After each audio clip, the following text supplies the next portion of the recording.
15 दिन के एकांतवास के बाद भगवान जगन्नाथ स्वस्थ हो गए हैं। स्वस्थ होने के बाद जल्द ही भगवान अब भक्तों को दर्शन भी देंगे, जिसके लिए जगन्नाथपुरी के साथ साथ वाराणसी में रथ यात्रा मेले की तैयारी पूरी कर ली गई है। 27 से 29 जून तक भगवान रथ यात्रा का मेला चलेगा। दूसरी ओर काशी में 80 घाट के ऐतिहासिक जगन्नाथ मंदिर को अब बड़े स्तर पर विकसित करने की तैयारी है।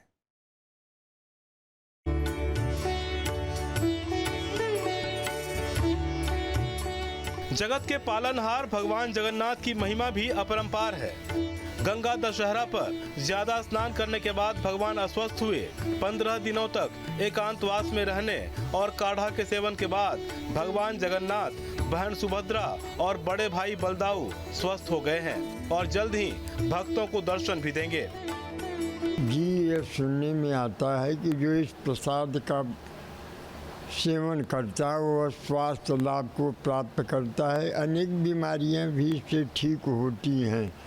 भक्तों द्वारा यह मालूम होता है जो इसका सेवन करता है उसे शारीरिक सुख मिलता है। स्वास्थ्य लाभ के लिए भगवान को काढ़े का भोग लगाया जाता है। इस काढ़े को प्रसाद के रूप में भक्तों को बांटा जाता है।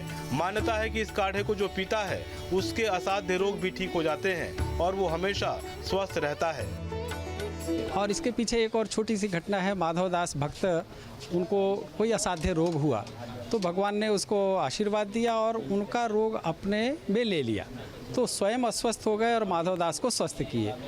तो उस समय से वो अज्ञातवास में गए और 15 दिन तक वो निरंतर अज्ञात में रहे और इसी काढ़ा का सेवन किए और उस काढ़े के सेवन से भगवान भी स्वस्थ हो जाते हैं। तो वो दिव्य काढ़ा है, सामान्य मानव उसका ग्रहण आचमन मात्र कर ले तो स्वस्थ हो जाता है। उसकी दिव्यता की व्याख्या की नहीं जा सकती है। जिस काढ़े से भगवान स्वस्थ हो जाए वो नर के लिए तो अमृत ही है। करीब 300 सालों से वाराणसी के लोग इस परंपरा को बखूबी निभाते चले आ रहे हैं। लोगों का ऐसा विश्वास है कि इस काढ़े के सेवन से इंसान के शारीरिक ही नहीं मानसिक कष्ट भी दूर होते हैं। काशी में भगवान भी बीमार पड़ते हैं। भगवान जगन्नाथ 15 दिनों तक भक्तों द्वारा अधिक जलाभिषेक के कारण बीमार पड़ते हैं और उन्हें स्वास्थ्य लाभ के लिए ये काढ़ा चढ़ाया जाता है और यही काढ़ा फिर प्रसाद स्वरूप आम भक्तों में वितरित किया जाता है। मान्यता है कि इस काढ़े का सेवन जो भी करता है वो साल भर तक बिल्कुल बीमार नहीं पड़ता, बल्कि जो असाध्य बीमारी है उससे भी उसे निजात मिलती है। तो इस काढ़े को लेने के लिए लगातार लोग यहाँ पर आते हैं और इस काढ़े का जो महत्व है वो भी बहुत ज़्यादा माना जाता है कि अगले साल यानी कि अगले साल जगन्नाथ मंदिर में जब जलाभिषेक से भगवान बीमार पड़ते हैं तब से लेकर अब तक यानी कि 1 साल तक फिर कोई व्यक्ति बीमार नहीं पड़ता जो भी इस काढ़े का सेवन करता है। कि कुछ भी दुख रहेगा तो काढ़ा से ख़त्म हो जाएगा। भगवान की ये चाना अमृत है। हम लोग इसी के सहारे हम साल बिता लेते कि भगवान हम लोग का रक्षा करेंगे।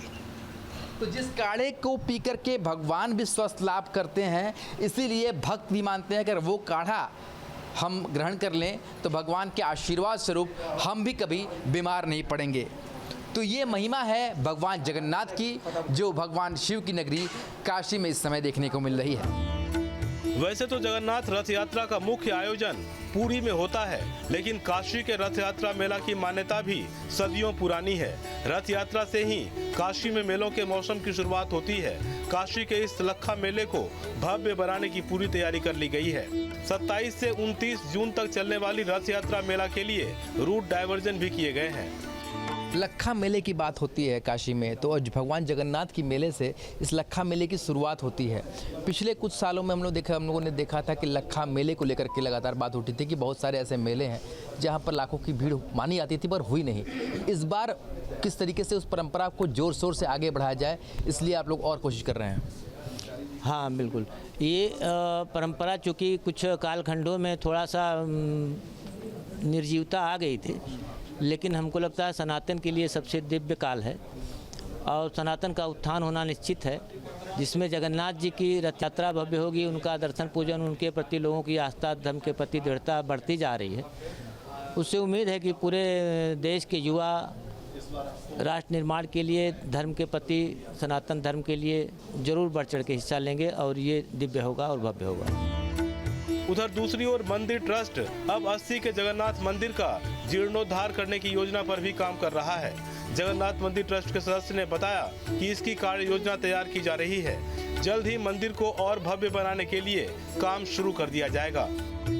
भगवान जगन्नाथ जहाँ विराजमान है वहाँ के वातावरण को देख करके, भवन को, उसकी जर्जरता को देख करके लगा कि इसमें त्वरित गति से हम लोगों को विकास का कार्य करना चाहिए। उसके लिए बहुत सारे संसाधनों की आवश्यकता है, उसका भी संग्रह चल रहा है। सौभाग्य से इस वर्तमान न्यास के माननीय अध्यक्ष जी ने उस दृष्टि से बहुत तरह का प्रयास प्रारंभ किया है।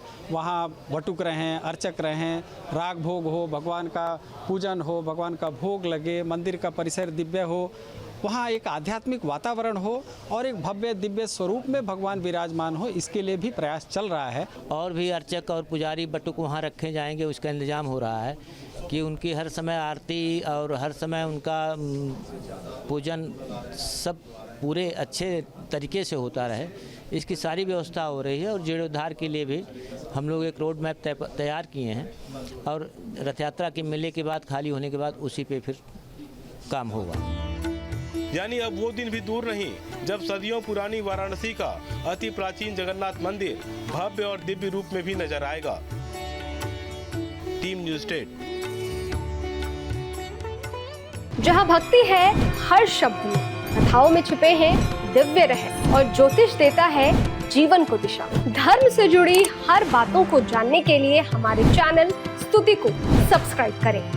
चैनल पर जाने के लिए इस लिंक पर क्लिक करें।